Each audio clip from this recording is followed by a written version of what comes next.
Hey Hearties, you're listening to the Hearties Hotline, your connection to Hope Valley, hosted by me, Casey, and my friends Caroline and Cami. A special thanks goes to our friend Brian Bird for letting us use the music on our show. Without further ado, grab a scone from Abigail's and enjoy. Hey Hearties, here you are, here we are, welcome. And today we are going way back, and we brought him with us. Please welcome Mr. Andrew Walker, also known as the Skunk Billy Hamilton. But hey, everybody. You will never be able to let them know know. it's the skunk.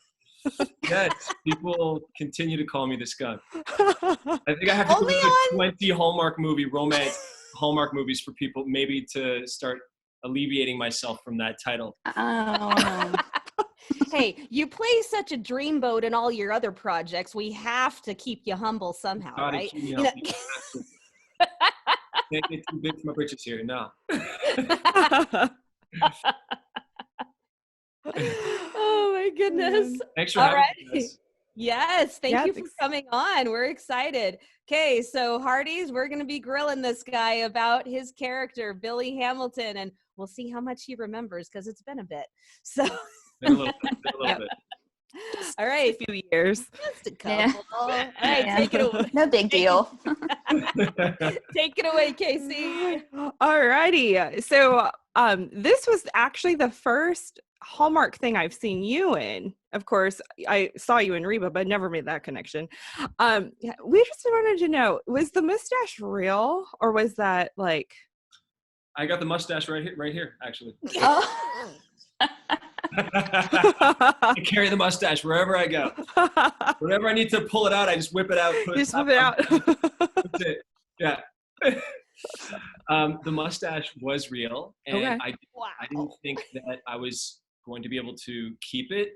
I shaved my face on the day of the shoot, and I showed the director and the producers, and I was like, "Hey guys, what do you think?" And they thought it was a different enough distinction between Daniel Lissing's character, between the Mountie and myself. Mm-hmm. Uh-huh. And they felt like Daniel and I had some similarities, and so they were like, "That's great, just keep the mustache." So they allowed me to keep the mustache, and I also wanted to like have a little bit of like a Bill the Butcher type style away, you know. Yes. Never thought of it that way, but yeah. That's the real. That's like, you know, the work, the actor work stuff Right. that, goes through my head. Yeah, I mean, that was a perfect choice too, because, you know, like you said, very different than Daniel Lissing, especially when you're two. Billy and Jack are both vying for Elizabeth, so they're going toe to toe. Yeah. Oh. And it made you look sneaky. Yeah, I was going to say that. Totally. It worked for Billy. Totally worked for Billy. Yeah, I'd like to bring it back again. I would have loved to have played that character for more episodes. I would have loved to have gone a little deeper in there and into the process of him. But I want to bring the mustache back for something else in the future. Yeah. It worked, and the other thing is it made you unrecognizable. Which is so odd that just a mustache would do that. But I remember watching that episode. Who is that guy? I know who that guy is. And then you put the bowler hat on top. And, who is that? Then finally it hit me. Oh yeah, it's that Andrew guy. So, yeah. And it took me a while. I mean, like after I started watching When Calls the Heart, then I started watching other Hallmark movies, and I'd seen you in other Hallmark movies, and then I saw you in a picture with Daniel and Aaron at a TCA event. I'm like, how do they know each other? So I had to look it up, and I was like, oh my gosh, this guy was Billy Hamilton. Shut the front door. Like I was all in Hallmark at the beginning of When Calls the Heart, so I was like, I knew it was you, but it was still funny to see. Nothing gets past Caroline. No, I was all on Hallmark then. I think that was That was maybe my third Hallmark, maybe fourth Hallmark gig. Mm-hmm. So yeah, you had to really be in Hallmark at that point and understand, and really know the actors. And I was. Yeah, great. Still am. Because your first one was A Bride for Christmas, right? Yes, yeah. Yeah, it's funny because your background there, it almost looks like the apartment. It threw me when you came on the screen. I'm like, oh my gosh, is he? No, that's a set. Funny. That's funny you said that. Yeah, it's true. Yeah. It looks a lot like it. Yeah. And then what was your? Director, actually? Oh, there you go. On this job as Bride for Christmas. Oh, that is funny. And then what was the second one? Do you remember? Second was Bride for Christmas. Oof. I know. Wedding. Bridal Wave. Oh, Bridal Wave. Bridal Wave was around that time as well, but I think there was one in between, and I'm blanking on which one that was. But Bridal Wave and Bride for Christmas were pretty close to each other. Yeah. We can look it up later. Back me after. What was the audition process like for you for When Calls the Heart? When Calls the Heart was actually a really interesting situation because Daniel Lissing and I, we tested for the Mountie together. It was him and I. We did a chemistry read with Aaron, and he ended up getting the role, and Brian Bird, the producer, had said to me afterwards, he actually was so sweet. He emailed me, I believe, or texted me. Anyways, he told me afterwards, and he said, "Look, Andrew, we think you're great. We want to be able to bring you on the show at some point. Would you be into us, bringing you on for a few episodes?" And I was like, "Yeah, of course, I'd love to." And so I never had to audition for Billy Hamilton. I auditioned, I tested for the Mountie, and then they called me a couple months later and said, "Hey, do you want to come up here and play this character?" And it was Billy Hamilton. And Billy Hamilton to date, like, I really feel like that was a role that kind of got away too fast. Like, just, I really wanted to be able to sit in that character a little bit more and have some more episodes and just try to find the groove a little bit. I felt like things were starting to, you have these, as I'm sure you've been talking to all the Hallmark actors you guys have spoken to, these are 15-day shoots, and they usually are, the movies are, but the episodic stuff was, they shot 2 episodes within 15 days, actually. They did 2 episodes within 15 days. Okay. And, but I only had like 5-6 days to prep for Billy Hamilton. So the mustache was a quick kind of, off the cuff decision, and just getting the voice to him and stuff. And I just wanted to have a little bit more of a cadence of the way he spoke. And like I had mentioned, like, just have a little more of like a Bill the Butcher type style to him, and be like very chivalrous, and just lay on all of that stuff a little thicker, would have been great. So long story short, I didn't have to audition for Billy Hamilton. I was fortunately given the role, and we really respect him for just taking a leap of faith on me for that one. Yeah, well, we just spoke with Brian Bird, and he had nothing but great things to say about you. He said, "I love that guy." So I love that guy. He's great. I love Brian. Yeah, that was what was that? I said we get to see each other at the Hallmark parties every once in a while. So. Right. Yeah, that was one thing I really noticed this time through watching is, man, he has something to say every second.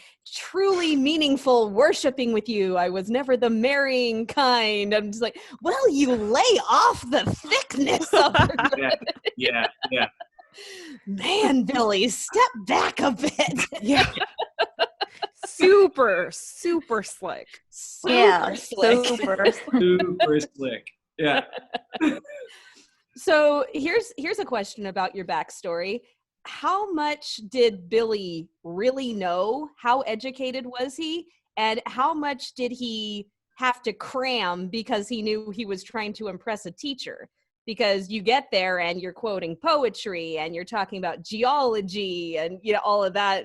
You're saying, I have a love of many things. So did you make that decision of, did he just cram a lot, or was he an educated person? I did. Yeah. No, I did a little bit of both, actually. I crammed but how I felt Billy was, you know, how he was raised and what his story was, is I think he had a couple stints in prison already, and he just took to reading. You know, he just certain things, and he was a well-read guy. Like, things just stuck. Some friends, some acquaintances of mine growing up that were kind of like, you know, they were 1 foot in, 1 foot out of not being just figuring themselves out, you know, along the way.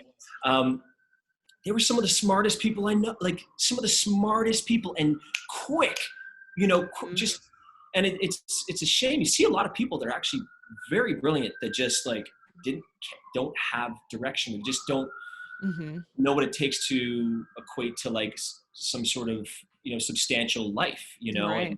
And so that was my backstory on Billy, that he liked books. He was well read, but there were certain things that he, you know, was able to pull from, and he was just a personable guy. He was able to get what he wanted usually. He just, his alignment in life was just not there. He just tried to go the easy way, you know, the easy route. Yeah, that makes total sense. I mean, especially if you're going to con people, you got to be smarter than them, or at least you got to appear smarter than them, right? Think you are.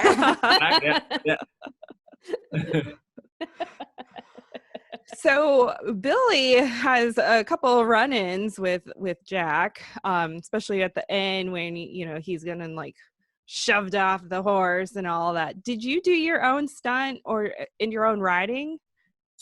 I did, yes. I was fortunate enough back in 2000, it was around 2010, 11. I did 3 back-to-back Westerns, and I did one called The Mountie. Oh. So I played, but it was a much different story. Actually, in the States, I think it's called The Way of the West in America, the name of the film, but in Canada, it's called The Mountie. And I played this Mountie who I have an opioid addiction, and I shoot this little girl in an opioid den by mistake, and I get put in prison. And there's this very famous Mountie named Sam Steele in Canada, and he was the one that held off the Americans from coming over during the gold rush. And and he was the one that was appointed the Mountie of very famous Canadian gold rush town, Dawson City, called Dawson City. So he was the Mountie of Dawson City, and it was basically a lawless town when he got there during the gold rush.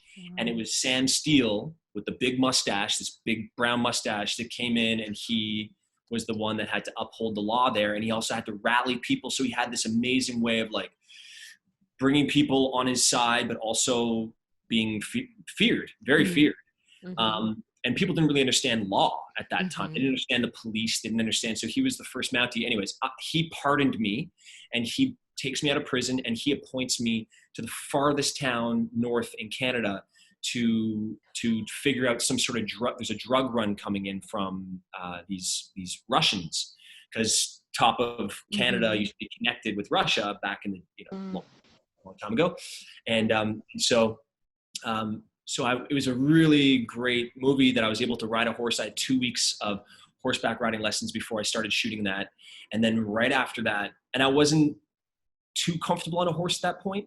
But then I did that movie, and then I went to another Western that was a real straight up spaghetti Western in Tombstone, Arizona. And the same production company that I worked with on that one hired me for another Western not too long after that. And I rode a horse for that as well. So by that time I was in love with horses, and I actually had my bachelor party in Tombstone, Arizona And I invited all my buddies out from Montreal, and they all came out. We all rode horses, and at that point, I was just so comfortable around horses, and I just could, So when I did When Calls the Heart, I hadn't been on a horseback for a couple of years, but it was, it was just like riding a bike. Fair enough, yeah. So you did that stunt of being pulled off the horse. Yes, yeah, I did. Wow. Because that can be dicey, Yeah. But they had a pad there, and it was the stunt coordinator was there and everything. Yeah. There was a really quick story about being on a horse and doing a stunt when I was in the Yukon. It was around 4:30 in the morning, and freezing cold night in the beginning of August, and my dad was actually on set, and we had to hike every day. We drove an hour and a half on an old mining road, and we would hike 35 to 40 minutes into set every single morning. And we'd have a bear guide there, and also look out for wolverines as well. Like really rugged shooting, guerrilla style shooting. But one night I'm on the back of my horse, and it's huge horse, 17 and a half hands, this horse. And they had a noose around my neck, and they were threatening to kill my character. And they were supposed to come out with torches out of the woods and then fake like they touched the horse's backside, and the horse was supposed to take off. Anyways, we don't rehearse this, and I am on the back of the horse, and we were for some reason in a rush to get this thing done before the sun was starting to come up again early in the morning. And everyone comes out of the woods with these torches, and the horse gets spooked. And I have a noose around my neck. The horse rears up on its backside and goes to take off. And my hands are tied behind my back, and I have a noose around my neck. They're tied for real? No, it was all breakaway, but the friction of the rope you couldn't. It wasn't like a quick release. It was such a thick rope that it kind of stuck on itself. Yeah.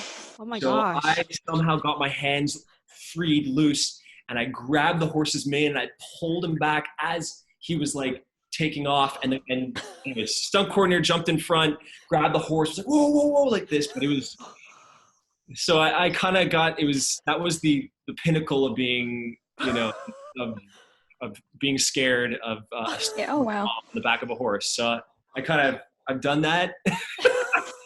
So the one on my heart was kind of, it was being pulled off a horse is nothing. Yeah. No kidding. Nothing. Yeah, once you do that, like, hey, everything else is a breeze. Oh my gosh. Wow. Yep. So the dancing scene, like, did you know how to like dance before like that, or did you have to learn before or whatnot? We did a little bit of messing around with. There was a dance teacher on set. Just do our little choreography, but it was pretty straightforward stuff, and it was all camera tricks. It was a spinning camera, that was going around. So it, we didn't. Erin was a great lead. She was leading. How long did you have to dance for to get all the right angles? Because depending on how many shots they had to take, I bet your feet were killing you. No, I mean, not bad. Not bad. My feet were killing me after doing a skating movie for 15 days with my skates on. That killed me. Oh no. Shoes wasn't bad at all. We did, it was a couple hours that we shot that. Okay, that's not bad. That's not bad at all. That's not even half of a marathon, so. Plus, you're so hampered, you get you do a take and you sit down on your chair and you have a bottle of water, it's like. Yeah. We have nothing to complain about on. So when we interviewed Brian, he talked about that there is a desire to bring the character of Billy back. and they don't know if it's going to be able to actually happen and fit in the storyline. But he loves the character of Billy, and even though it's the kind of character that we love to hate. So if Billy came back to Hope Valley, we know that all of the Hearties would go, "Oh, he's back!" So, if Billy were to come back, what would be your wishes for future Billy? I love playing flawed characters. You don't get an opportunity that often to play flawed characters, even though you may or may not see it in these the romance stuff or the romantic comedies that we do. But there's always, no one's perfect, and so there's always a great opportunity to bring out some flaw or have a moment in your past be a reason why you do certain things currently. And so I there was talks of Billy Hamilton being reformed, and coming out of prison and having a whole about face and just being a different guy, which I thought was great, and how he finds God, and he's a little bit more of a pastor. He wants to be a pastor now. So that would be really interesting. That would be very interesting. Because Hope Valley needs a preacher, so that's true. Hope Valley needs a pastor. Oh, does Hope Valley need a preacher? Yeah, yeah. So there you go, guys. They're missing one. Let's put that out there. I would. So that was something that I thought was great, because I could draw from things that I had experienced in prison, and just that I don't want to be that guy anymore, and but if Billy comes back the same guy, that's fun too. So I don't know. Yeah. I don't mind being the skunk. We talked about if because Rosemary never saw you, the character of Rosemary, she came after Billy. Yep. And she's the one that's very invested in Elizabeth's love life. Well, the whole town is, but she's especially invested because she's Elizabeth's best friend. And so we thought that how fun it would be, even if you had been reformed, that when Elizabeth first catches sight of you, if Rosemary's walking beside her, she can go, "Oh, Elizabeth, look at that man who just rode into town." And she sees you and she recognizes you and she just goes, "No."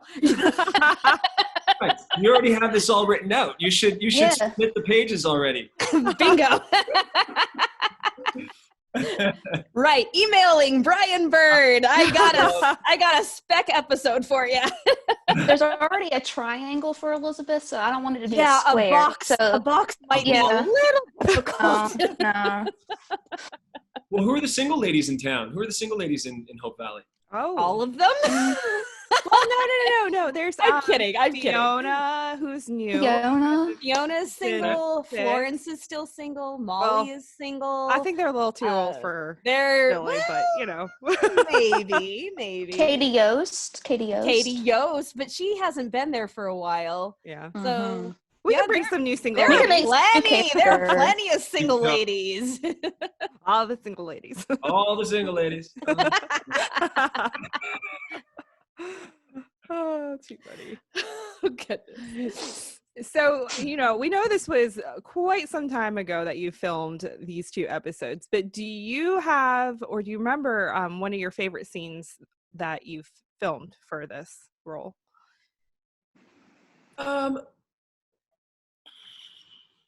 Yeah, I would say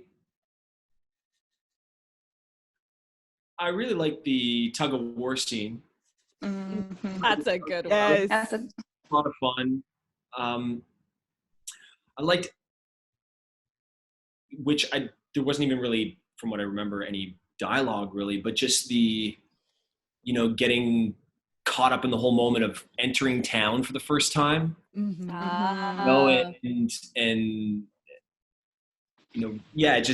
That's the greatest thing about being an actor, is you get to imagine it all happening, and you get to have your imagination take you away.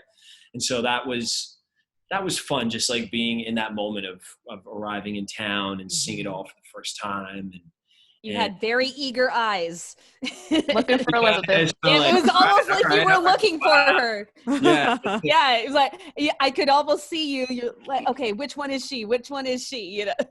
There must be a pretty amazing thing back during that time to be living in the middle of nowhere, and then all of a sudden these little towns that are starting to, these budding towns that are happy, you ride on horseback for days, and then all of a sudden you come into this town and it's all different new personalities of people, and you're trying to figure out who's the guy that I have to befriend, who's the guy that I have that's going to be, that I have to stand up to, who's the girl that, I have the opportunity of maybe speaking to, who's the, it would be such a neat experience, Yeah, so that's true. That's I very think true. I think that the entering of the scene of the town, and some of the scenes I have with Erin, and I can't really pinpoint, but I know just working with Erin, it was so much fun. Her and I were are good friends now, and we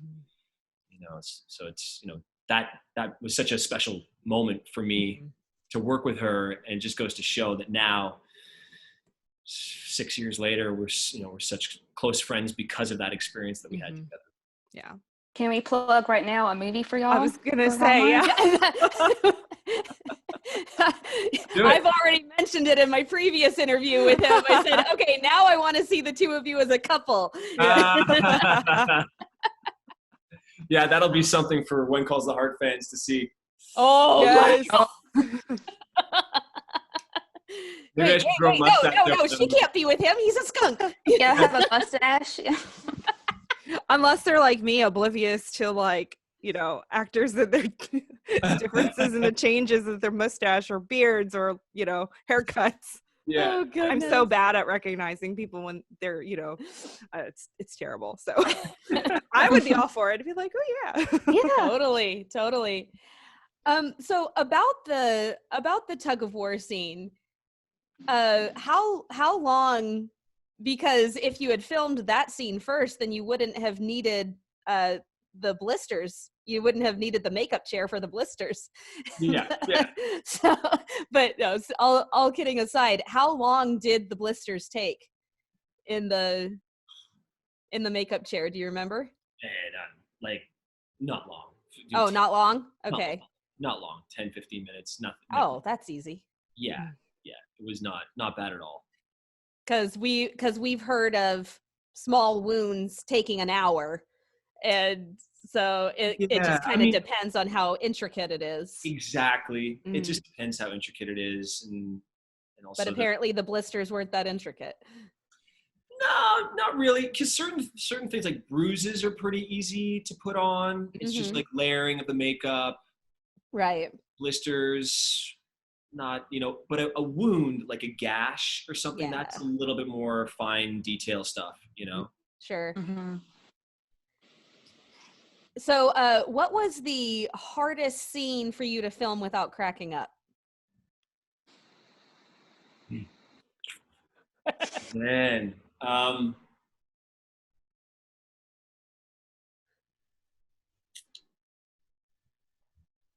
what was it? You know what? I don't know. I mean, really, any scene that Erin and Daniel were in, because we just had such a great rapport, and we'd be joking on the side, and they'd be like, "Okay, action." And we're like, "Oh, okay, yeah." Wait a second. I forget the specific scenes, but right. I know we just had such a great time shooting the project that. I think any scene that Daniel was in or Erin.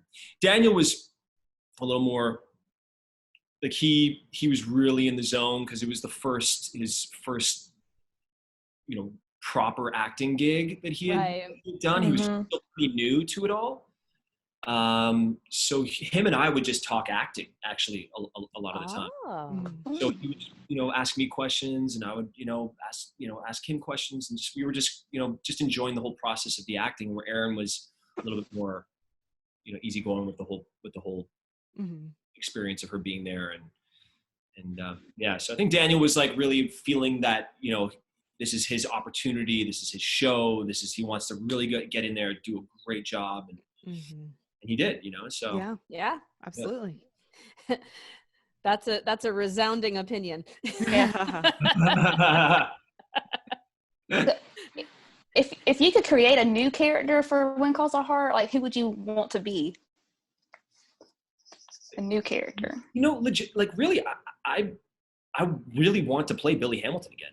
And if it wasn't Billy, then the new character would have to be somebody kind of like a Billy, somebody who's been reformed, somebody who's coming from some sort of situation that wasn't necessarily great, and Billy's twin brother.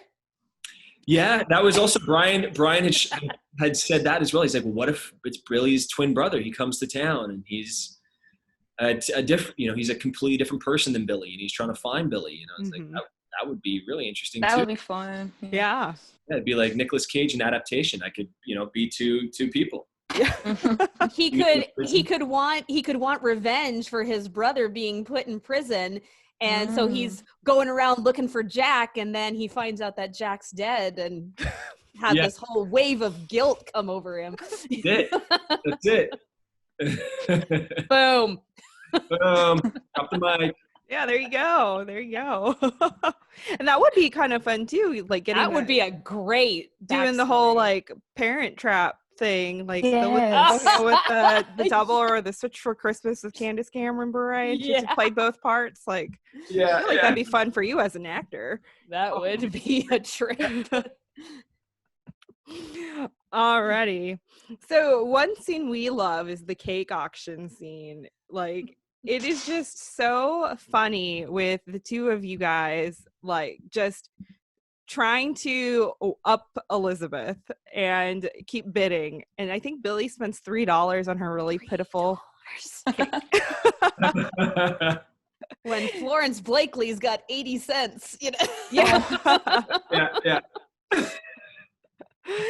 Do you have any behind the scenes stories? Like, was that an edible cake, or was it like? Yeah, they usually make all food items edible on sets, and they try to keep it. If you're going to have any taste of it too, you usually they'll make sure that it's pretty good quality. I did a movie sidebar. I did a movie last year. Was it Marion Bright or with Jodie Sweetin? Where, anyways, we had a pie competition, and it was from this local baker that it was like all homemade local baked pies, and there was like 20 of them, and there was 10 that hadn't been touched yet. And at the end, the props person said, "Hey, Andrew, you can dive into the pies now if you want." And man, they were like, I didn't touch pie for a year and a half since after that. I ate so much pie, I probably ate equivalent to like a pie and a half that night. I was just, because the pie had been in my face all day. So usually when there's a cake scene like that, it's in my face, and I don't really usually have a sweet tooth, but when it's there and if it looks good, I just feel like, you know what, I deserve this. I stayed off this stuff for so long. And so I believe we did have pieces of that cake at the end of when it was all said and done with. But come to think of it now, that day was really fun. And that was a day that I was trying to keep a straight face as well. Not lose it a little bit, because that was a really fun scene that we were shooting that day. So yeah, because I know Jack, he's very cold faced. Like, as soon as you start bidding, he's like, not on my watch. He is not gonna get the girl. And then you end up getting, outbidding him, and he's just like very sullen, which is hysterical. And then Elizabeth's staring him down, like, yeah, it's so funny. Lying. I don't know how you didn't crack up right there. And I think watching it back too, there's this scene where Elizabeth is confronting both Billy and Jack. And there is a moment there where the two of you, and I don't know, it might be character choice, might just be the two of you, like trying not to it comes off as kind of a chuckle, like, well, I mean, we weren't trying to offend you. It's just such a fun scene. I think it was a nervous chuckle because she was intimidating. Yeah, that's exactly what it was. Yeah. There we go. Like, so on the backstory on Billy, like, did his father really die? Yes, yeah, his father did die. Oh, That's why, or at least in my my backstory.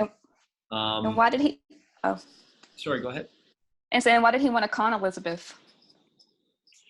Motives. What are his motives? Yeah, I think that it was a way for him to. He thought that he was going to pass through town. I think that he's a journeyman. He was like trying to find his next spot that he was going to really, ingrain himself in. And I think that he thought he was just going to do his, do a little stint in town and take off and go to the next town and be on his way. But that's, why do people do bad things?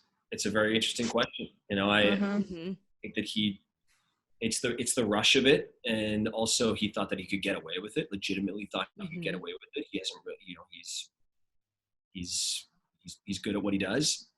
And, and he had a little money in his pocket because he was coming from whatever situation he was coming from, another town, another situation that he was able to do the same thing. He had, he has conned a few other people before he got there, and he felt like he was very confident in his conning abilities. So,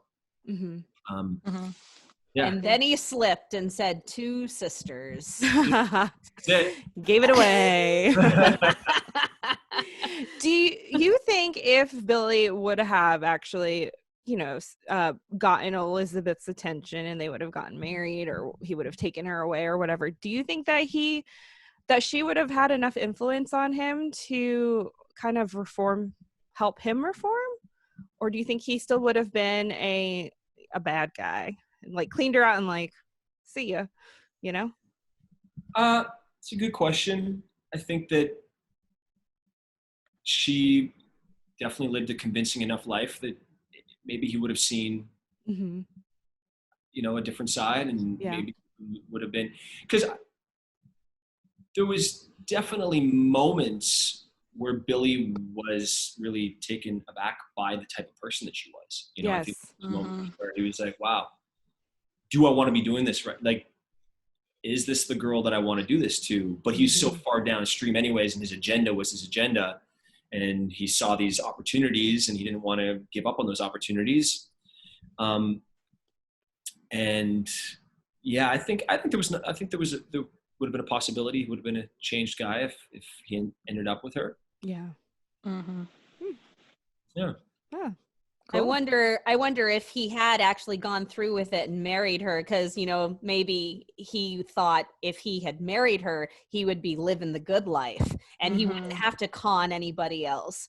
I wonder how far down the road would he change his mind and be reformed. Yes. Yeah, that's a question that we won't know. floating out. Floating in the wind. Any bloopers to speak of? Probably many bloopers to speak of. Especially trying to find that guy, trying to find who Billy is and his swagger and stuff. And I'm sure that there's moments that I can't pinpoint now, but it just, you talk about floating in the wind. I think that there was moments where it wasn't a fully fleshed out scene or character moment that, it was just kind of funny if you were to see a take. I know they took the best, obviously, hopefully they took the best takes of the scene. We did. Sure. But I think getting to that place, there was definitely some funny blooper moments that I'm happy nobody saw. Was there anything happening with the horse? Was there anything or was it just pretty smooth? No, it was pretty smooth with the horse, because I would go and jump on the horse like at the tail end of lunch and stuff, and I would just ride and try to be around the horse. Mm-hmm. You know, now that I had a little bit more of an understanding of what how horses relate to people and how responsive they are, and I didn't really know that, or I did a series back when I was 18 years old in Montreal where I rode a horse in the series, and the series went for about a year, and I couldn't care less about my horse. I would just get off the horse and go, Right. But we had a friction, like him and I we didn't get each other. And so now I try to make a point of if I'm going to be working with an animal, I really truly love dogs, and I really truly now like horses a lot. Yeah. So if there's a dog on set, I usually am around the dog and just, and the dog. But with a horse, I just try to spend as much time with if I'm going to be riding the horse, I try to spend as much time with the horse as possible. Yeah. Have you heard the famous horse blooper from season 2? No. So Jack is lifting Elizabeth onto the horse because he's giving her a riding lesson.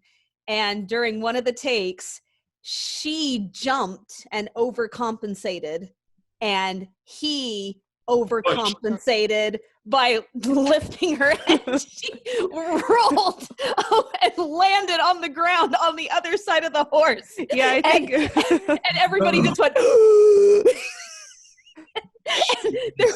There was about a 10-second silence, and she just got up, brushed herself off, and said, "Well, let's try again." Oh my gosh, that's great. That's such an Erin move. I mean, she's so tough and such a good spirit too. Yes. Wow. That reminds me of something. Did Dan do that stunt with the horse as well with you guys? Was that Dan, or was that a stunt double? Because I mean, that was probably a little harder because the horse almost falls on him. Yeah, I think it was the stunt. I think it was the stunt guy. Wouldn't surprise me, because that horse coming at you. Yeah. And that was the first season, so he wasn't as used to horses yet. So exactly. Yeah. I could imagine that would be that would be a need for a stunt double. Yeah. Yeah, sometimes you're just like, I'm just not going to take this on. I'm going to put my ego aside and just let this, as I do love the opportunity of doing my own stunts, but sometimes you're just like, look, I want to finish the project and not risk. Yeah. No kidding. Not go home in a cast. Okay, well, to end up, we just have some fun quick fire questions for you. Yeah. And so let's start with number 1. Do you have a favorite set or location from filming? This is general, right? This is like okay. Well, no, for When Calls the Heart, was there a favorite set or location that you like to go to? Just the town is so dynamic; it's amazing. But there was one scene where we were on the back of a horse and carriage. Yes. Going through this tree-lined path, and that was really special to me. That day was great. It was a beautiful day. So beautiful day. Yes. And Billy and Elizabeth took a ton of walks. Oh man, that is one thing. Lots Gotta of get away from walking and riding, Yeah, through those woods. That was my Tinder profile: long walks in the woods. With the loveliest woman in Coal Valley. Yep. So, if you could be a character that already exists on the show, who would you want to be? The Mountie. Yeah. Stands to reason, you know. If you lived in the early 20th century, what modern convenience would you take with you? We're going to do a little time traveling. Modern convenience, I would take a hot shower. It's a hot water tank. Yep. That just you turn it on and it just comes out. That's a good one. That's a good one. Yeah. Would you rather eat at the saloon or the cafe? Saloon. Brave man, to quote Jack. Cornbread and chili. You can't go wrong with cornbread and chili Hey, in that saloon. Oh, is that what that was? And then for the last question, and I know a lot of these characters were after Billy, but it'll still make sense. Would you rather work for Gowan and his petroleum company? So he was in charge of the coal miners, and he was the reason for the explosion. And he also has a redemptive story. It takes about 6.5 seasons, but he's still also a little sneaky. Slow burn, yeah. There's also Lucas Bouchard, who now runs the saloon, and he can do some magic tricks, and he's actually he's kind of like Billy in the way that he's very slick and very kind of mysterious. He's a little bit more suave. Yeah. I'll say that. Yeah. Then there's Lee Coulter, which he does he's in charge of the lumber mill, and he's also Elizabeth and Jack's best friend. And then there's also Yost at the Mercantile. So, gotta have some groceries, right? So who would you rather have as your boss? I think I'd pick either the Mercantile or the saloon, just because I'm a people person, so I'd want to interact with people and hear stories and chat and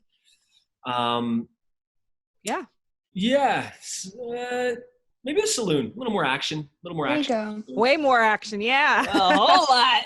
Lots of action. Darts landing in glasses and all kinds of stuff. You get to see all the action, all the drama. So. You can see all the poker games, maybe, get some money under the table, And besides, there's there's a French chef there now, so food's good. Yeah. High class now. I know. We're gonna have to get Billy Hamilton back in Hope Valley. I mean, just so he can see how much it's a change. Well, Andrew, thank you. What was that? Billy wants back. Billy wants back. Billy wants Hashtag Billy wants back. We'll start the Twitter campaign today. Andrew, yes. Andrew, thank you so much for coming back. Thank you guys. And talking with us about season 1 going all the way back. I know it's been a while, so thank you so what a run much. they've had. It's awesome. Yeah. So happy for everybody that's involved in that show. They've done a great job. Is there any social media that you want to shout out for us to follow you?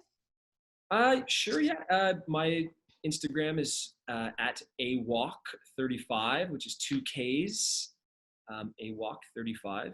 And my Twitter account is awalk with 1 K, 35. Oh. I don't know why I did that, but that's the way it is. And, yeah. Thank you so much, guys, for having me on. I really appreciate you taking the time, and I love this opportunity to go back to the days of Billy Hamilton and remember these moments, because it was a lot of fun. That whole experience was a lot of fun for me. Well, we're glad it was fun for you, because it was sure fun for us. For sure. He's a favorite villain, if you want to call him. He is. He's definitely a favorite villain among the Hearties. Yes. All right. Well, Hearties, that's all for now. We love you so much. Stay happy, stay safe, and we'll see you next time. I love you too, Hearties. Bye. Bye. Bye. The skunk loves you.